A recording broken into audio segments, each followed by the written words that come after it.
Guys, what's up? So you need to understand this important topic of world history. It's called the Vietnam War, and it is not just between US and Vietnam. There are a lot of parties involved, and I'll need to go into the history of Vietnam to teach you this. Presented by me, Roman Saini. When you talk about background of it, so it was earlier called as French Indochina, the entire region. It included Vietnam, Laos, and Cambodia. And because one side was India, other side was China, so it was called as Indochina region. Okay, and it was like this Vietnam War because there was an anti-colonial war going on against the French. French occupied this, and it led to a cold war between like communism and free market democracy. This is what was happening. USSR on the one hand, like it was also the extension of Cold War in certain part. This was Indochina was occupied by France in 1885. Like it was long back before the war started, and they 1941 what happened was there was a revolution against French colonialism for the freedom of Vietnam from the French after 50-60 years, and it was led by Viet Minh party, and as you've guessed it, the leader was Ho Chi Minh, and he was a communist, and on his name there is a city which is called as Ho Chi Minh City, and Saigon was its earlier name. Now, who is a communist? A communist is a person who believes in Marxist Leninist ideology, one dominant party system which will rule the society. There will be no scope for other parties. They are like in complete conflict with democracy also, and they oppose capitalism also. They have people centric scheme. They think that everything will be hunky dory, but in practice it does not. It looks very good in theory, but in practice it suffers. Now, in 1946, obviously there was a war between the France and Viet Minh party, and this continued till 1954. For 8 years this war continued, and this was not a traditional war. Okay, this was a typical guerrilla war which was happening. That is why it could continue for 8 years. Now, as you can see, this is the South Vietnam and this is North Vietnam. It was supported by United States of America, and they were considered as communist. Okay, we will deal with it later. Finally, in 1954, France was defeated by Viet Minh party, and Geneva Peace Conference was held where the Vietnam was divided into two parts. One was North Vietnam, other was South Vietnam. Now the Communist Party was headed by Ho Chi Minh, and they decided that they will cover the northern half. As I was saying, they become communist, the red people, and the capital will be at Hanoi. Okay, and South Vietnam, the capital will be at Saigon, which later came to be known as Ho Chi Minh City. Till date, it is called as that, and they will remain non-communist. So Soviet Union and the China supported the North Vietnam because they were the communist countries, while United States supported an independent non-communist South Vietnam. So in South, an anti-communist known as No Din Dam came to power. So the name was No Din Dam.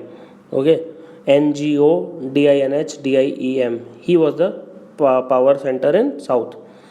Now let us talk about, so after Second World War, everybody knows that Germany was defeated, but there were two supreme powers. One was USSR, which covered approximately more than one fourth of entire lands area of the earth. Other was USA. So in 1950s, you have the Cold War, and it was a lot of political military tension between the United States and its allies, which are called as NATO, and Soviet Union plus its satellite states plus its allies through Warsaw Pact. And cold is used because there is no fighting as such, no military intervention, no bombing, nothing, no large scale fighting is happening, but there were a lot of proxy wars, so this can also be considered one of those proxy wars.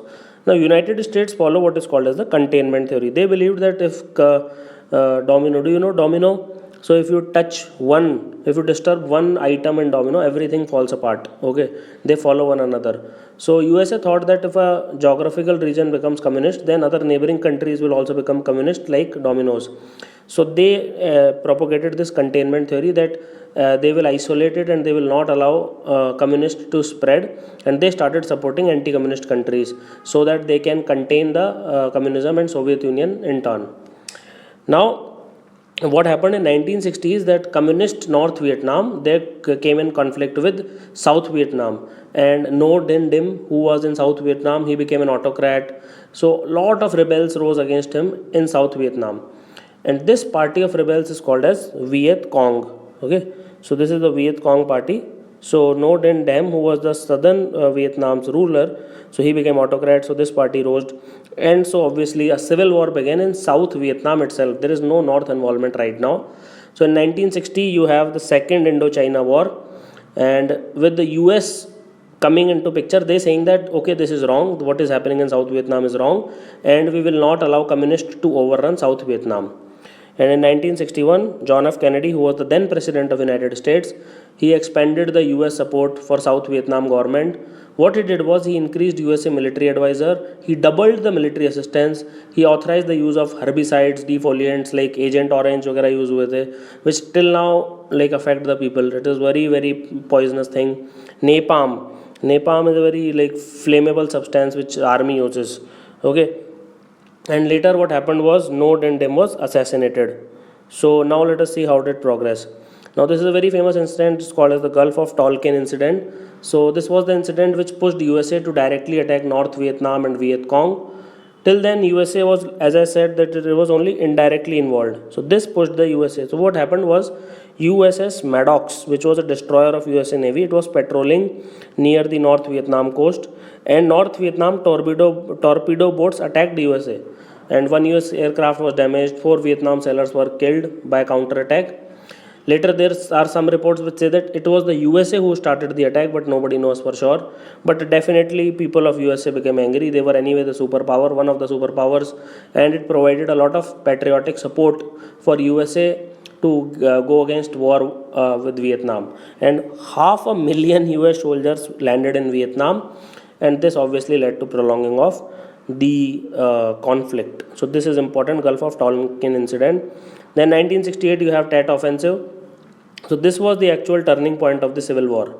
So what Viet Cong did, it orchestrated coordinating attacks on American targets throughout the South Vietnam, and although it was not that successful, but USA Congress, like, they started questioning that if the war is going on in the right direction. But till that point, USA President Johnson, he already promised that Americans will win this war, no doubt about it. But Congress started putting pressure on United States government to pull back from the war, come back again. Now this is a very very sad thing which the army did. It is called as My Lai massacre, and because in response to the Tet Offensive by the US Army, it was a very very bad incident in which like a platoon of US soldiers, they killed 500 women, children. It is in a hamlet called as My Lai in South Vietnam, and entire US population turned against this war. They still hate Vietnam war, by the way, most of them, and the Congress also got disgusted, and they realized that there is no clear goal of US in the war. So further it was compounded by the Pentagon papers leak in 1971. So this war was expanding in territorial extent. There were a lot of leak of military documents in media happened, which made things very very bad for US political administration, and they eventually find out that USA leadership is lying to the Congress about the real progress of war. And they also found out that USA military was bombing Laos, Cambodia, but they did not tell anyone about it. And they were bombing the entire supply routes from North Vietnam to South Vietnam, Laos, Cambodia, and this is famously called as Ho Chi Minh Trail. Okay. Now what happened after this was Paris Peace Accord. So USA president thought that it will not be possible to win because there is a lot of public pressure and the war has already extended for so many years. So in order to achieve peace with honor, he unofficially accepted the defeat, and he encouraged the Vietnamization of the war effort, which means that only Vietnamese will war and gradually USA troops will withdraw. And the Paris Peace Accord established the terms so that the last remaining US troops in Vietnam could be withdrawn. So this is called as the Paris Peace Accord of 1971. And finally you have the fall of Saigon in 1975. So just after USA left, North Vietnam's communists, they captured the Saigon, which was the capital of South Vietnam, because there is no USA support, right? So South Vietnam president Nguyen Thu escaped to USA because already their autocrat was killed. So Vietnam was finally unified. Otherwise it could also be like North Korea, South Korea, which is a very pathetic condition. So finally Socialist Republic of Vietnam was established on July 2, 1976, and Saigon was renamed as Ho Chi Minh City. And finally aftermaths, you see, this domino theory was proved wrong because all the Southeast Asia, they did not become communist, rather they are more capitalist than communist till date I am talking about. So domino theory was proved completely wrong, but the massive number of 10 to 30 lakh Vietnamese were killed, 1 to 3 million, and 58,000 American soldiers were killed, like completely unnecessary, like absolutely no requirement.